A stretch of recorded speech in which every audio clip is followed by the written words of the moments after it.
की, छत्रपती श्री शिवाजी महाराज की, धर्मवीर श्री संभाजी महाराज की, भारत माता की, भारत माता की, जय श्रीराम, जय श्रीराम. आपण सर्व सकल हिंदू समाज नाशिकमध्ये जो धर्मांतरचा प्रकार झाला शुभांगी ताईवर, त्या निमित्ताने आज आपण सर्व जमलो. मोठ्या संख्येने इथं तरुण जमलेत, त्याबद्दल मी तुमचं पहिले तर मनापासून आभार मानतो. आज जी घटना नाशिकमध्ये झाली ही फक्त नाशिकमध्येच चालू नाहीये, तर पूर्ण महाराष्ट्रामध्ये आणि पूर्ण भारतामध्ये अशी घटना चालू आहे. फक्त याच्यावर बोलायची तयारी कुणी करत नाही. समाजची मानसिकता याच्यावर बोलायची तयारीत नाहीये. जर असे घटना असले तर लोक पाहिजे तशा मोर्चांसाठी जमत नाही. तरी नाशिकवाले तुम्ही फार जागृत आहे.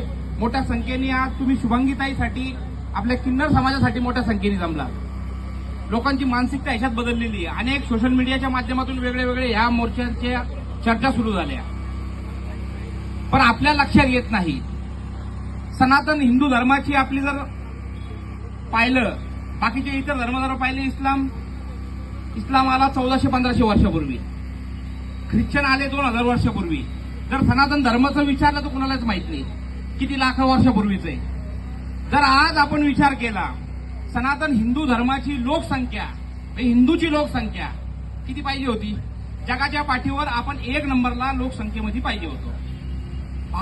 भारत सोडून आपला हिंदू राष्ट्रही दुसरा कोणी नाही. का बरं नाहीये? मूळ कारण आहे धर्मांतर. आपल्या हिंदूची संख्या जी घटतीये त्याचं कारण धर्मांतरणी. किन्नर मधले हिंदू किन्नरांना धर्मांतर करायची काय गोष्ट आहे? कशासाठी करतात? ज्या किन्नर लोकांना धर्मांतर करतात ते हिंदू धर्म सोडल्यानंतर त्यांची लोकसंख्येमध्ये जर आपण मोजणी केली, ते इस्लाम धर्म जेव्हा ते स्वीकारतात ते हिंदू सोडून मुसलमानमध्ये जातात. अशी करून हिंदूची जर मुलं मुली तर आपले कन्वर्ट करतात जे, पण किन्नर लोकांना मोठ्या संख्येने कन्वर्ट करत होते ते आपल्या लक्षात येत नव्हतं. आता या शुभांगीताईच्या माध्यमातून आपल्याला लक्षात आलं. अशा मोठ्या संख्येने या महाराष्ट्रामध्ये धर्मांतर चालतो. धर्मांतर करता कशासाठी? या लोकांची जी मागायची पद्धत आहे, आपले जे हिंदू आहे जे टिकली लावतात, कपाळी कुंकू लावतात, ह्या किन्नर लोकांना या ठिकाणी जसं रेल्वे असेल, महत्वाचे ठिकाण असतील, त्या ठिकाणी टिकली लावलेल्या किन्नराला मागायची परवानगी नाहीये. बरोबर ताई? ह्या लोकांना त्या ठिकाणी मागायला देत नाही. जो किन्नर स्वतःचा धर्म सोडल आणि मुस्लिम धर्म स्वीकारल त्या माणसाला रेल्वेमध्ये मागायची परवानगी आहे. आणि तीही जरी मागितली तर जसं आता इथं कोणतरी ते किन्नरचं नाव घेत आहे, त्या माणसाला यांना महिन्याचा हप्ता द्यावा लागतो, म्हणजे खंडणी द्यावा लागते. त्यावेळेस त्यांनी तिथं मागायचं. पहिले धर्मही सोडायचा आणि त्यांना पैसेही द्यायचे. असे करून किती हजार महिना आहे ताई? 10,000. म्हणजे प्रत्येक ह्याच्यात सलमाच्या, मी जशी माहिती घेतली, सलमाच्या अंडरमध्ये 500 लोक आहे किन्नर. तर प्रत्येक जिल्ह्यामध्ये असे 500 किन्नर एका जिल्ह्यामध्ये त्या मुसलमान जो त्या गादीवर बसलेला आहे त्याच्या ताब्यात आहे. म्हणजे एका जिल्ह्यामधला किन्नर 50 लाख रुपये महिन्याला कमवतो. आमदारचीही कमाई नाहीये. आमदाराला तेवढा पगार नाही, खासदाराला नाही, मंत्र्याला नाही, पंतप्रधानाला पण तेवढा पगार नाहीये. 50 लाख रुपये महिना किन्नर कमवतो. जातो कुठं?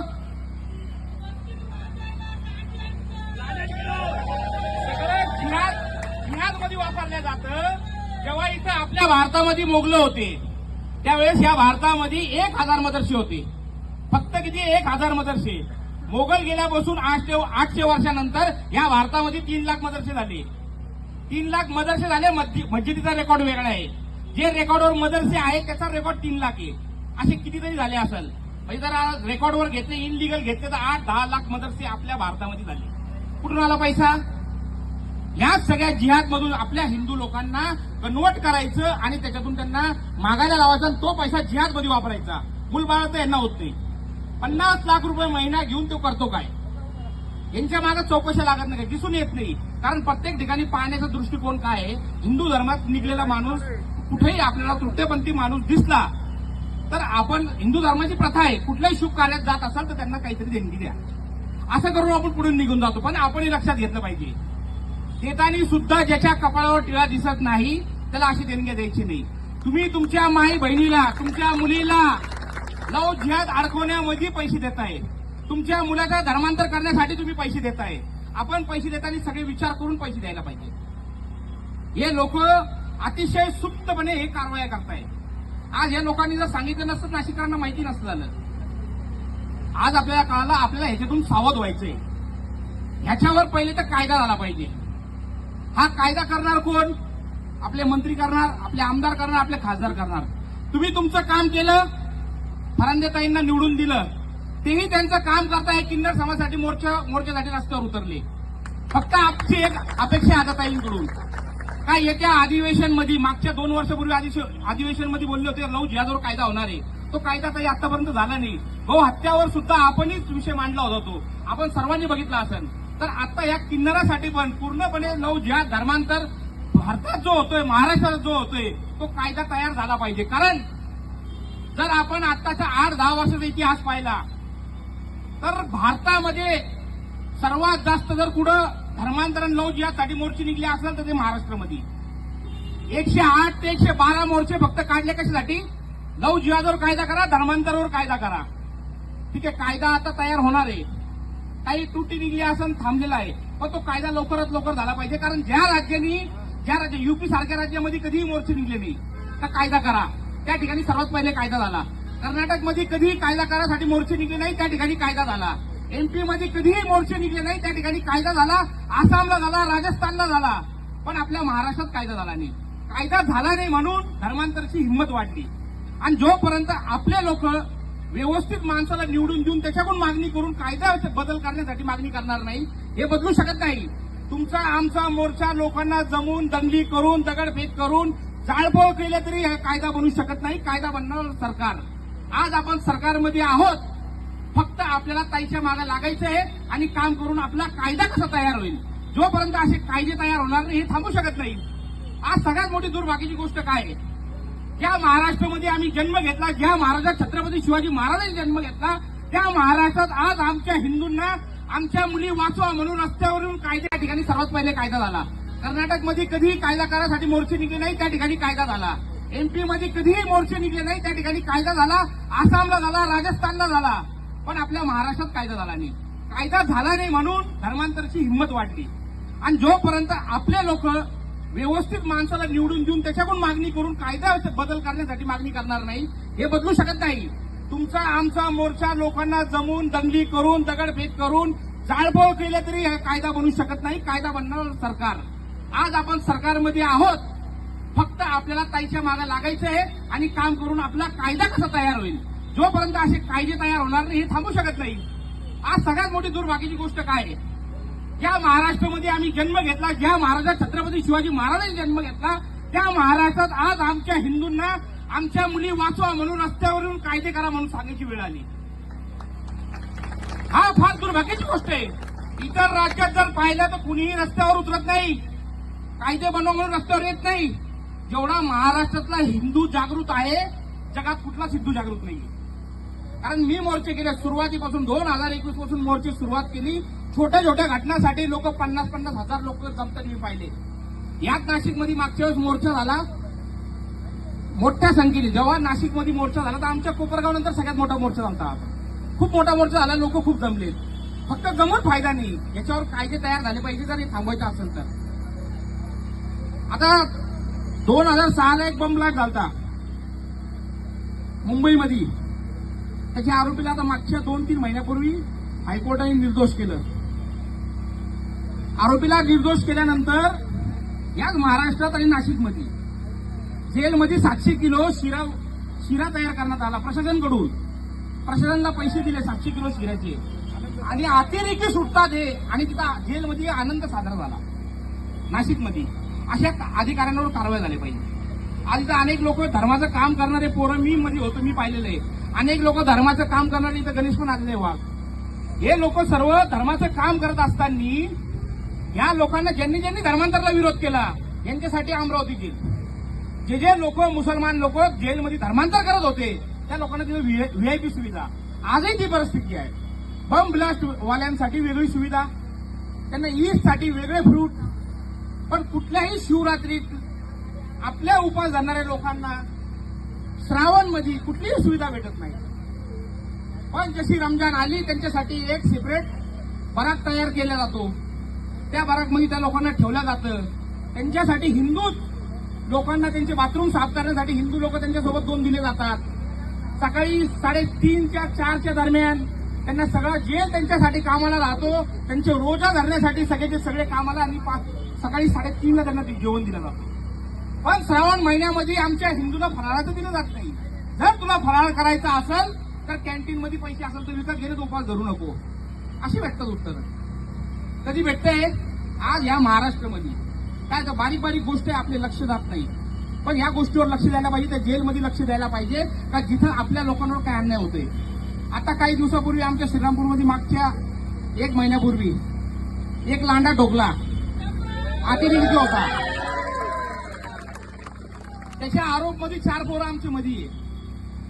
1 महिना झाला इतर लोकांना अतिरेक्यांना सुद्धा दिवसभर फिरण्यासाठी सोडलं जातं.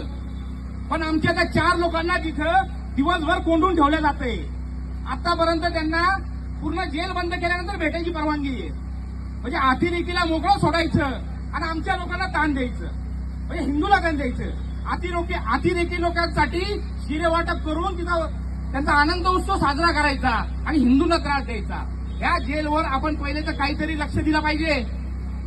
या जेलमध्ये हिंदूंना दाबायचं आणि लांड्यांना मोठं करायचं काम या नाशिक जेलमध्ये चालू आहे आणि अनेक वर्षापासून चालू आहे. आणि जर बघितले आपण तिथं लोकसंख्या जर पाहिली ना अधिकाऱ्यांची, कर्मचाऱ्यांची, तर 95% हिंदू आहे तिथं. अधिकारी, कर्मचारी 95% हिंदू आहे. पण काम करतात फक्त मुसलमानांसाठी आतमध्ये. का बरं? पैसे भेटतात. यांच्यावर काहीतरी कायदे करून यांना सस्पेंड करायला पाहिजे. सगळ्यात मोठा जर धर्मांतर कुठं चालू असेल तर या नाशिक जेलमध्ये 2016 मध्ये कुणाला ऐकायला जे जेलमध्ये गेले त्यांना अचंब वाटेल. 2016 मध्ये जेलमध्ये खतना करायचे, माणसांची खतना जेलमध्ये करायची. तो सातपुते नावाचा होता. सातपुते नावाच्या पोराला ब्राह्मण होता, त्याला आतमध्येच मुसलमान केला, अब्दुल करून टाकलं. त्या तरुणांच्या मागे जे धर्माच्या कार्यामध्ये जेलमध्ये गेले त्यांच्यासाठी कुणी उभं राहत नाही. त्याच्यासाठी आपण उभं झालं पाहिजे. जर इथं जोपर्यंत आपला हिंदूच्या मागे आपण उभे राहत नाही हे थांबणार नाही. आपण हिंदूला ताकद दिली. आज मुसलमान काय करतात? बम ब्लास्ट केल्यानंतर तो समाज त्यांच्या मागे उभा राहतो, त्यांना योद्धा समजून उभा राहतो. आणि आपला माणूस जर धर्माच्या केसमध्ये जर मध्ये जात असेल तर त्याला आपण तुच्छ समजतो. त्यांचे लोक देशाच्या विरोधात कारवाई करतात, त्यांच्या मागे उभे राहतात. पण आपल्या धर्मासाठी लढणाऱ्या माणसांच्या मागे आपण उभे राहत नाही. ही फार शोकांतिका आहे मोठी. जोपर्यंत आपण आपल्या लोकांच्या धर्मासाठी जे मध्ये गेले त्यांच्या सोबत उभे राहत नाही आपणही लढू शकत नाही. आज नाशिकची जर लोकसंख्या पाहिली, एवढ्या मोठ्या लोकसंख्येमध्ये ज्या ठिकाणी मोठ्या प्रमाणात हिंदू आहे त्या ठिकाणी सुद्धा धर्मांतर होतो. पहिले तर नाशिकचं एक कौतुक करायला पाहिजे.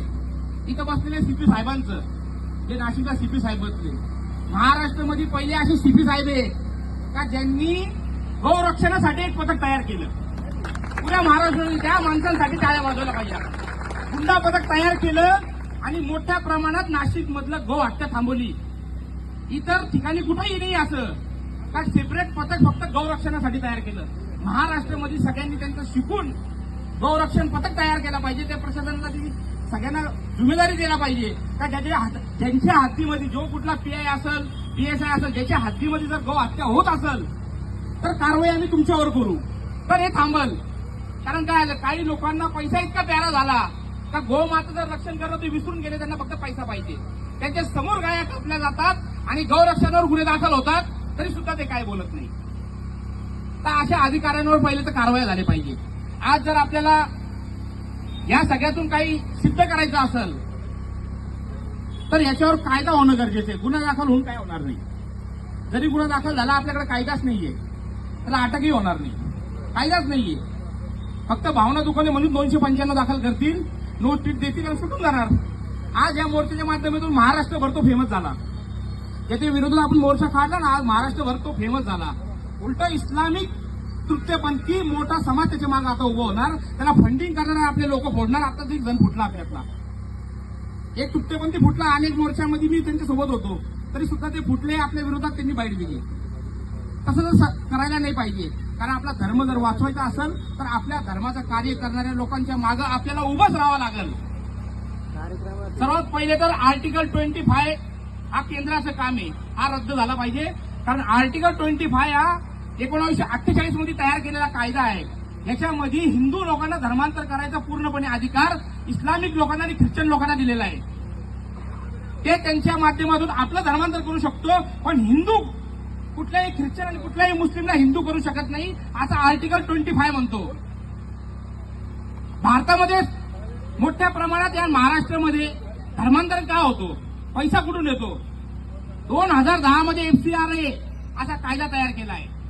विदेशी फंड बिंदास इकडे येतो, तो कायदा रद्द केला पाहिजे. जो कायदा FCRA जर कायदा रद्द केला तरी फंडिंग येणं बंद होईल. हा केंद्राचं काम आहे. पण केंद्रामधून जर असे कायदे 2010चा कायदा अनेक वर्ष झाले त्याला, हा कायदे रद्द झाले पाहिजे. पण हे कायदे रद्द व्हावा ही मागणीच आपण करत नाही. आपल्या लोकांना जनजागृतीने माहीत नाही का आपण हा कायदा रद्द केला पाहिजे.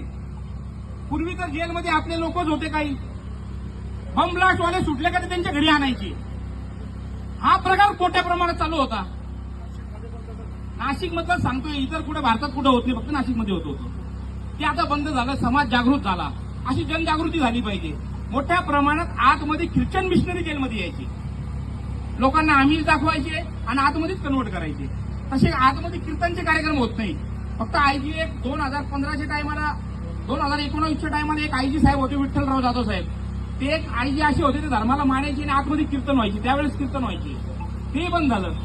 पण मोठ्या प्रमाणात जेलमध्ये हे सगळं चालतं. मी आपल्या सर्वांच्या माध्यमातून आमदारताईंना विनंती करतो का आपण आतमध्ये व्हिजिट मारून आपल्या लोकांची समस्या विचारावा अशी विनंती करतो. आणि आपण सर्व मोठ्या संख्येने इथे जमला त्याबद्दल सर्वांचा आभार मानतो आणि थांबतो. जय श्रीराम.